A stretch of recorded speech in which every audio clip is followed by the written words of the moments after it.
This one, I think we can connect with this one. Yes. Is that men fear to appear weak. Okay. Okay. You know, they are superheroes. They are supermen. Yeah, they are supermen. Yes. Every man is a superman. A man cannot be weak. Cannot be weak. Even though Satan doesn't expect men to be weak. And that's why we don't cry. But we cry within. Okay. Yes. Men still don't come out. They fall on the inside. Yes. Okay. A lot of men are suffering today because of this. Okay. They don't want to appear weak. They don't want to share their problem. Yes. So they swallow every bitter pill of life. They swallow and swallow and swallow, and they'll stand up in front of you and look strong while they are breaking on the inside. Wow. So this is how men get depressed. Move from stress to depression to suicide. Yeah. Just trying to look strong. Strong, yes. Yeah. Because they can't address that issue which is affecting them. Because they have a misconception that if they share, they are going to look weak. So they are constantly running away from that look of being weak. Wow.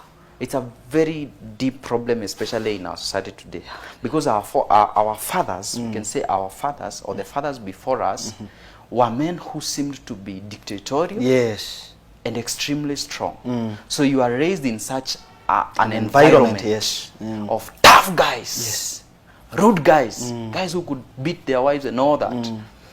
But the circumstances have completely shifted. And now, it's not like before, where a man owned 40 acres of land and had 20 children to till the land. Now it's you and your wife. It's you alone in your house. And the job is only one job you have with a very small salary.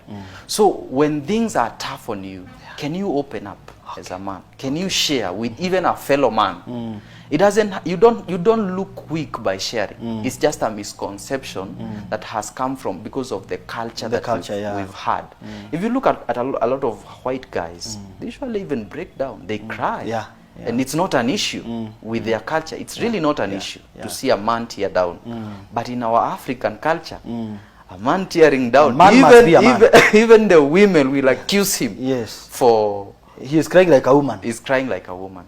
So it is okay when a man breaks. It's perfectly okay when a man breaks down. The only thing I would ask men is to consider the environment in which you break down. Because you don't want to break down before your children, maybe. That will create another picture. But you can visit a fellow man. You can even go to the bedroom. You can go to the bedroom. Yeah, you can cry to God. They say that kings don't cry before the masses. Before the masses. It's a mistake. But that doesn't mean kings don't cry. They cry. They do cry. And sometimes they get beaten down. They get battered. And you have to express that emotion. You have to release that energy. They even say that even the rich also cry. Even the rich cry. You see, when you pent up that emotion, it keeps on building up. The last thing is going to blow you. You will be the casualty of what you are hiding. You know, I saw another post somewhere.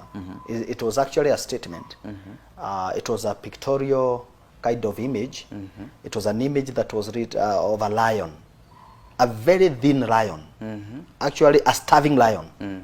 And the statement was saying there that no matter the economy of the jungle, I cannot eat grass. But you are dying. Now listen, no matter the economy of the jungle, I can never eat grass. Alafu inasema hapo, it's not pride, it's who I am. How does that apply to men? That a man can die with bruises and hurting in the